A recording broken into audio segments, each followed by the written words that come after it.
Hello everyone, this is Manoj sir from tulip classes.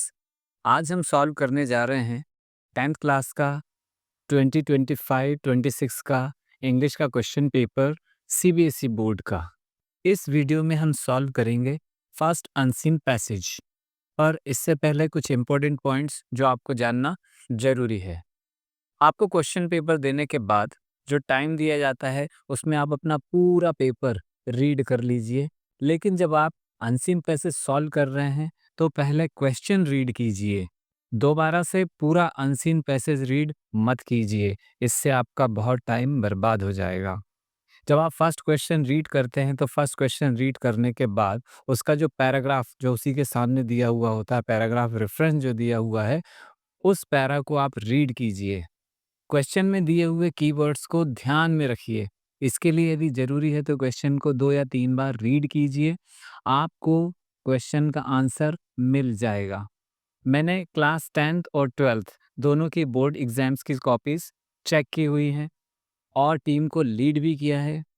Checkers को CBSE board के द्वारा model answer sheet दी जाती है, जिसमें की पॉइंट्स होते हैं, कंप्लीट आंसर्स नहीं होते हैं, की पॉइंट्स होते हैं। वो की पॉइंट्स आपके आंसर्स में यदि आते हैं तो आपको मार्क्स मिल जाएंगे। हालांकि सभी बच्चों का लिखने का स्टाइल अलग अलग हो सकता है, पर उनमें जो की पॉइंट्स है वो आना चाहिए। तो चलिए अब शुरुआत करते हैं। डियर स्टूडेंट्स, अच्छा होगा कि आप इस वीडियो को 2 बार देखें और साथ में सैंपल पेपर का प्रिंट आउट भी रखें, जो आप मेरे टेलीग्राम से डाउनलोड कर सकते हैं। और साथ में मार्किंग स्कीम भी रखें, जो कि सीबीएसई बोर्ड के द्वारा दी हुई आंसर शीट होती है, जिसकी हेल्प से टीचर्स कॉपी चेक करते हैं। टेलीग्राम का लिंक आपको डिस्क्रिप्शन बॉक्स में मिल जाएगा। तो चलिए अब शुरू करते हैं। ये है स्क्रीन पर हमारा सैंपल क्वेश्चन पेपर। तो जैसा मैंने कहा, सबसे पहले हम चलते हैं फर्स्ट क्वेश्चन पर। ये हम सॉल्व करने जा रहे हैं रीडिंग स्किल का first question, read the following passage. इसका हम देखते हैं सबसे पहले फर्स्ट क्वेश्चन क्या है। हमारा फर्स्ट क्वेश्चन है, why is the growing preference for indigenous craft items described as a welcome trend in paragraph 1। पहले हमको कुछ इंपॉर्टेंट वर्ड्स के मीनिंग समझना ज़रूरी है।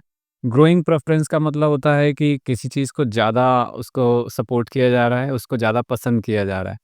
इंडिजिनस का मतलब होता है जो लोकली बना हुआ होता है, उसको कहते हैं इंडिजिनस। फिर वेलकम ट्रेंड, जो चीज़ें लोग ज़्यादा पसंद कर रहे हैं उसके लिए यूज़ किया जा रहा है वर्ड, उसके लिए वर्ड्स यूज़ किया जा रहा है वेलकम ट्रेंड। तो क्वेश्चन का मीनिंग है कि जो इंडिजिनस क्राफ्ट मटेरियल्स है उनको ज़्यादा पसंद किया जा रहा है, लोगों के द्वारा उसको प्रेफर किया जा रहा है। तो ऐसा क्यों है? रेफरेंस पैराग्राफ 1 दिया हुआ है, देखते हैं पैराग्राफ 1। ये ऑलरेडी मैंने कुछ वर्ड्स यहाँ पर मार्क करके रखे हुए हैं ताकि वीडियो ज़्यादा लंबा नहीं बने। कुछ वर्ड्स हैं अंडरलाइन किए हुए, hand crafted products rooted in the cultural and artistic traditions of their region. फिर उसके बाद सेकंड लाइन में हम देखते हैं कि they symbolize sustainability, support local economies and preserve the heritage of diverse communities. ये हमारा आंसर होना चाहिए। रीज़न पूछा है, क्वेश्चन में वाई दिखा हुआ है, तो हमको बताना है कि ये सस्टेनेबिलिटी को सपोर्ट करता है। सस्टेनेबिलिटी मीन्स लोगों के लिए हेल्प करेगा, उनके एग्जिस्टेंस के लिए। इकोनॉमीज़ को हेल्प करेगा, यानी लोगों की अर्निंग बढ़ेगी। और जो पुराना हेरिटेज, पुरानी जो विरासत चलते चली आ रही है, उसको प्रिजर्व करेगा, उसको बचा कर रखेगा। तो हमारे आंसर में ये सारे वर्ड्स आने चाहिए। देखते हैं दूसरा क्वेश्चन। सेकेंड क्वेश्चन है, according to paragraph 1 the indigenous craft items have all of the following qualities except being. अब इसमें एक वर्ड को इम्पोर्टेंटली देखना जरूरी है, जो है एक्सेप्ट। एक्सेप्ट का मतलब है इसको छोड़कर। तो इसमें 4 ऑप्शंस दिए हुए हैं, जिनमें से 3 जो है हमारे पैराग्राफ 1 में हैं, एक नहीं है, वही हमारा आंसर है। तो देखते हैं पैराग्राफ 1 में कौन सा ऑप्शन नहीं है। पैराग्राफ 1 में हैंडक्राफ्टेड प्रोडक्ट्स है, कल्चरल एंड आर्टिस्टिक ट्रेडिशंस है। इसमें जो ऑप्शन नहीं है वो है इजीली एक्सेसिबल। तो यही हमारा आंसर है। नेक्स्ट क्वेश्चन है, complete the following bye selecting the correct option from those given in the brackets. Means bracket में जो ऑप्शंस दिए हुए हैं उनमें कौन सा ऑप्शन सही है वो हमको फिल करना है। क्वेश्चन है, the usage of locally sourced materials makes the indigenous craft? हमारे पास दो ऑप्शंस हैं, first is traditional and second is eco friendly, और ये हमको देखना है पैराग्राफ 2 में। लोकली सोर्स्ड मटेरियल का मीनिंग है कि जो मटेरियल लोकल लेवल पर अवेलेबल है, उनकी हेल्प से जो इंडिजिनस क्राफ्ट मटेरियल बनाए जा रहे हैं, वो कैसे होते हैं, ट्रेडिशनल होते हैं या इको फ्रेंडली होते हैं। पैराग्राफ 2 में हम देखते हैं, इसमें कुछ ऐसे वर्ड्स दिए हुए हैं जो इंडिकेट करते हैं कि इसका आंसर होना चाहिए इको फ्रेंडली, जैसे minimize waste, organic dyes, reducing pollution, sustainable practices. इन सारी बातों से, इन सारे वर्ड से इंडिकेट होता है कि हमारा आंसर होना चाहिए इको फ्रेंडली। नेक्स्ट क्वेश्चन है, select the option that is true from a to c given for what the phrase time tested methods suggest in paragraph 2। इसका मीनिंग है कि ए से लेकर सी तक ये 3 स्टेटमेंट्स दिए हुए हैं, जिसमें हमको बताना है कि जो फ्रेज जो पैराग्राफ 2 में आया हुआ है, टाइम टेस्टेड मेथड्स, ये किस चीज़ को इंडिकेट करता है।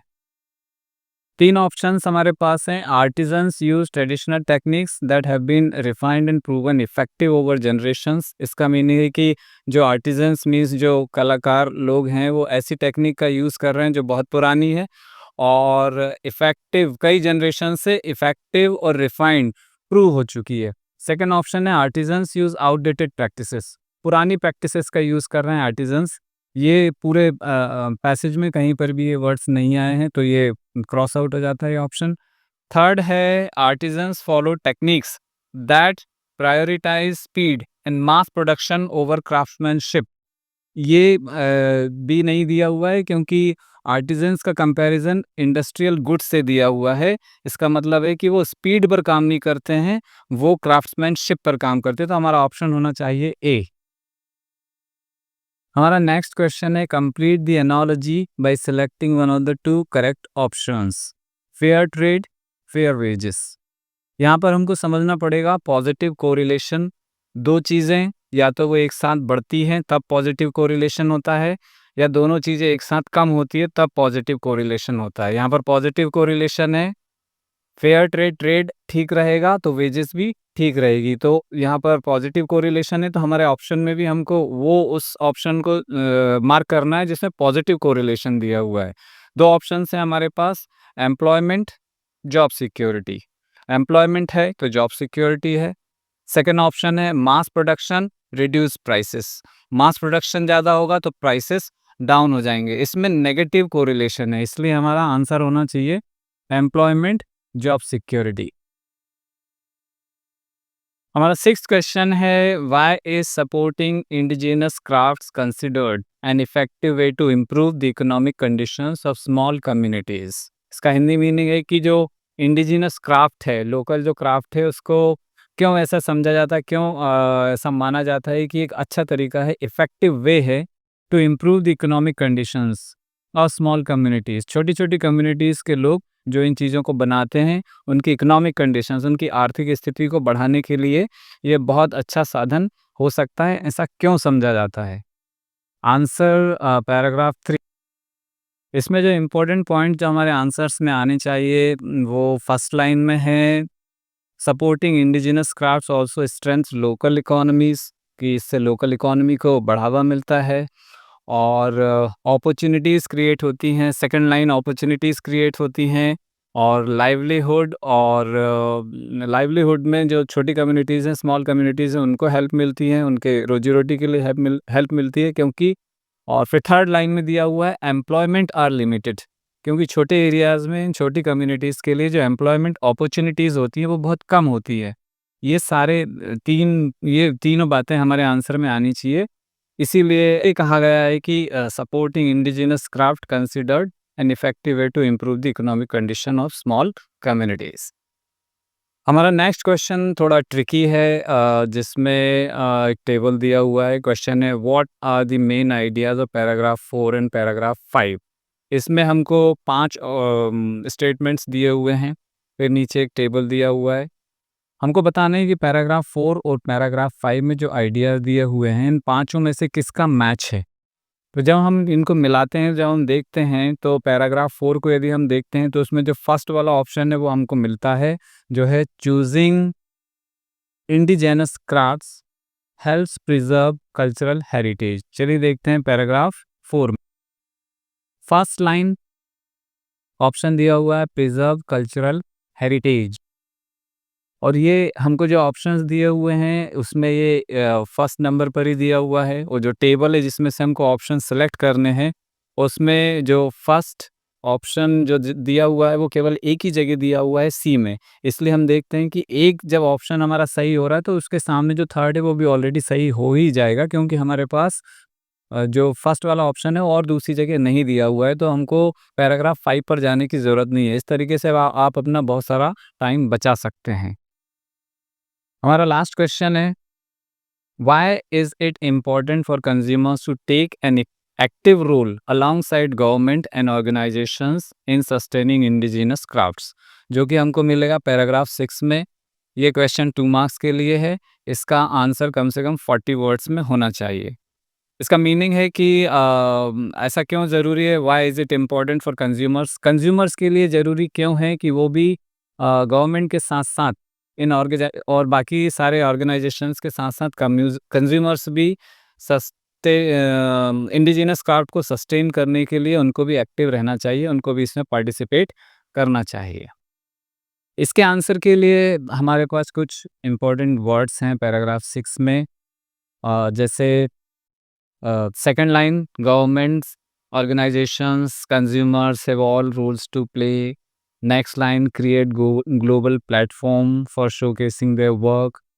गवर्नमेंट के साथ साथ बाकी जो ऑर्गेनाइजेशंस हैं, कंज्यूमर्स हैं, यदि इस चीज़ को सपोर्ट करते हैं तो एक ग्लोबल प्लेटफॉर्म तैयार होता है आर्टिजन्स के लिए, उनके प्रोडक्ट की डिमांड तैयार होती है। फोर्थ लाइन में दिया हुआ है, and demand for these products consumers too must actively seek out and invest in handmade crafts rather than opting for cheaper factory made alternatives।